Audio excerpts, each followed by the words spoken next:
What's up everyone, Ben with the BTC Sessions here, and this is your daily session. Hodl the Bitcoin.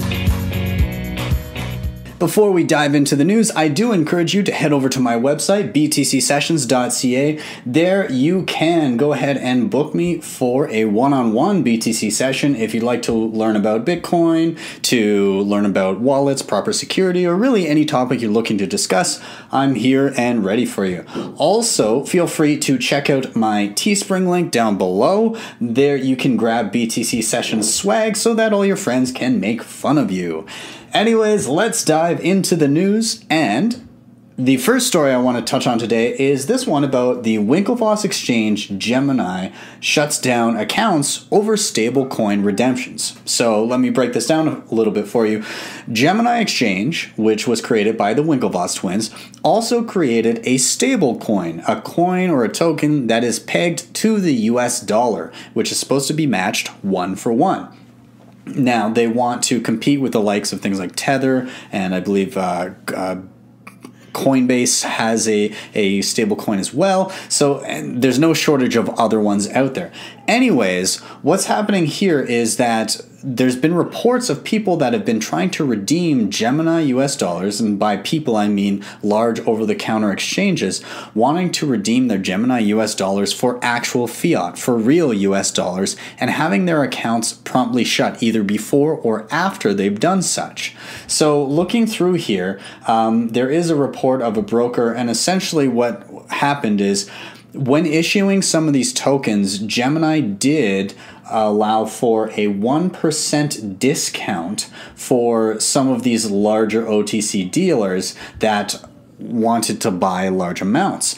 So for every $100 spent, for every $100 spent, you would get one free Gemini US dollar. So more or less, this one OTC broker decided not to go with that deal because the whole point of having GUSD was for them to get the fiat after the fact. So they went about it different ways. They went through other brokers and were able to source Gemini US dollars, and then said that they wanted to convert it to actual US dollars. They also then said that they were warned by Gemini employees that dumping large amounts of Gemini US dollars, which would amount in the millions, would hurt the actual stablecoin's value. And so they were advised not to do so. When they said they'd like to proceed anyways, they ended up having their account shut and they could not execute the transaction. There's also reports of a second group that did such, was able to actually withdraw a few $1 million or however many $1 million. Like, they didn't really specify exactly how much, but they said that a few days following that, they also had their trading account shut down. They were in good standing, no black marks against them, nothing like that. Now, we've also seen some people on the other side playing devil's advocate, saying that they've had no issues with their withdrawals, and perhaps this is more of an issue of people trying to give some bad press to Gemini US dollar as in order to bolster their alternatives, so to bolster some of the competition. Now, there are again on the opposite side of kind of coming down on Gemini here. Some people are saying that they just want to keep themselves at a decent spot on coinmarketcap.com and kind of start to rise above the ranks, and large-scale selling would not allow them to do such, and their market cap would come down. So all around, it doesn't seem that anybody has a good handle on what for sure is happening here, but I do find it very interesting to see that there could possibly be some restrictions placed on selling your Gemini US dollars. After all, the name of the game is supposed to be liquidity. It's supposed to be easy to get in and out of this. It's pegged 1-to-1, right? So what would the issue be? Anyways, we're going to move on from there. I just found that pretty interesting. Now, you know, obviously, that we're going to have to be talking about QuadrigaCX because everybody's talking about QuadrigaCX. So a few new things going on here. Looks like a judge moved to block potential lawsuits against QuadrigaCX exchange. So people were trying to organize for a class action lawsuit. Looks like a judge has more or less put that off and said, that's not going to be possible right now to protect the company.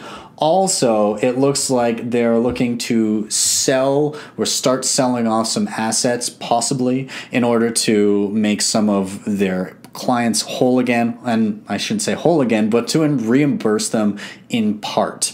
There are still, I believe, around $30 million still locked up in some third-party services like Billerfly, I believe.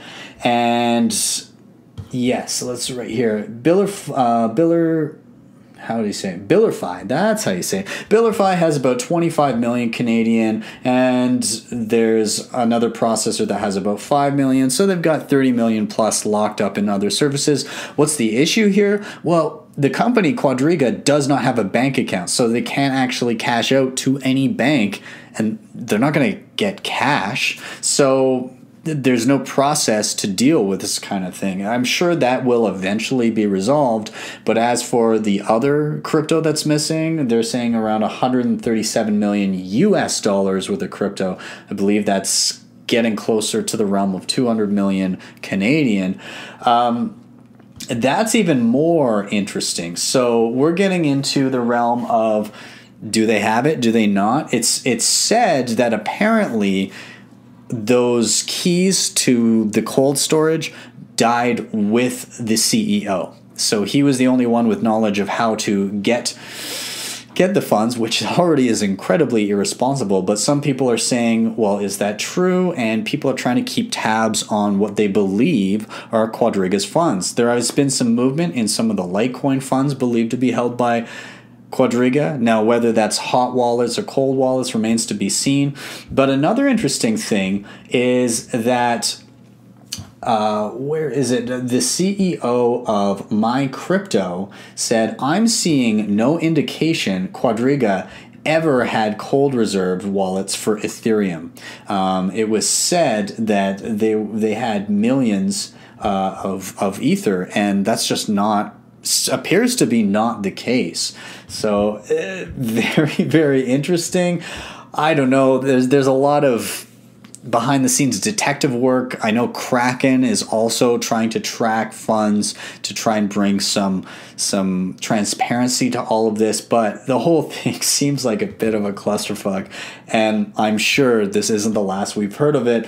Now, in the vein of holding exchanges accountable, Blockstream, in the midst of all this, and kudos to you guys, this is some good PR here, they unveiled Proof of Reserves, which is a tool to prove exchange liquidity, to prove that an exchange has access to their funds without actually having to put it at risk by physically moving it and showing an on-chain transaction. Now, this is good for audits of exchanges, but please don't confuse this with, oh, now we can leave all our money in exchanges because we can prove they have reserves. This only proves what they have access at the current moment. The exchange is no less the exchange is no less likely to be hacked or to be irresponsible with their funds after the fact. It just proves what they currently have. So positives and negatives out of this. Moving on, all of these segues to these great exchange stories. Mt. Gox, those of you not around or that weren't around back in 2014, this was the holy grail of Bitcoin hacks and losses. Just hundreds of millions of dollars gone, and it was more or less the only major online exchange that people were using at the time. So it was just, it catapulted us into a multi-year bear market, kind of like the one we're in right now. Anyways, later on down the road, some of the funds were recovered, some of them were found, and in fact, with the rise in price, given the price of Bitcoin when they were initially lost, it ended up that Mt. Gox was actually in possession of a ton of extra Bitcoin. They had made money by being insolvent, which is absolutely insane. And the way that law in Japan worked at the time, at least, was the people that were owed money were going to be owed the amount in Japanese yen for the value of the Bitcoin they were holding at the time of the loss, which is a little crazy. But anyways, some of the bear market has been attributed to the trustee from Mt. Gox going and selling off this Bitcoin to get Japanese yen to pay off some of the people that were owed money.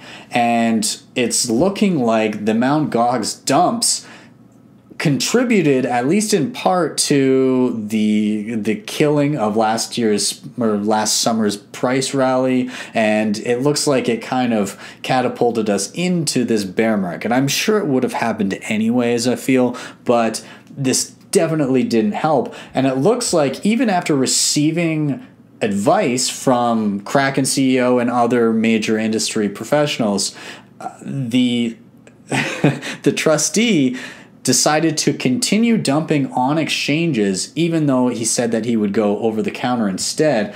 So Goxdocs put together some proofs of money flowing from an exchange called BitPoint, which was entrusted to sell Bitcoin for the Mt. Gox employee. It looks like that anyways, because you see money flowing into the Mt. Gox trust estate, and you see it coming from BitPoint. So it looks like they've continued to sell and dump and affect the price for quite some time. It looks like it went well into May of 2018 and continued through there.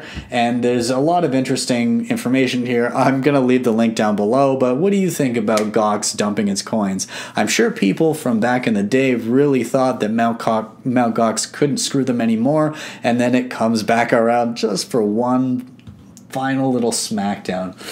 And that may be what's contributing to this. We are now in Bitcoin's longest bear market to date. So that's a fun milestone. Oddly enough, even though this is the longest bear market to date, for me, it doesn't feel like that. I guess, I mean, I was around for pretty much the entirety of the last one, and that one felt like it went on forever. This one, I don't really feel as phased by it. I'm not, I'm not super worried about it. But I guess that's a symptom of the longer you're around, the less time things seem to take. So I don't know. What do you guys think? Is this one really killing you? Were you around last bear market? What are your thoughts on this? But I'm gonna leave it there, guys. Lots of interesting stuff going on, but a little bit of a clusterfuck. So guys, thank you so much for watching. I will see you tomorrow for your daily session.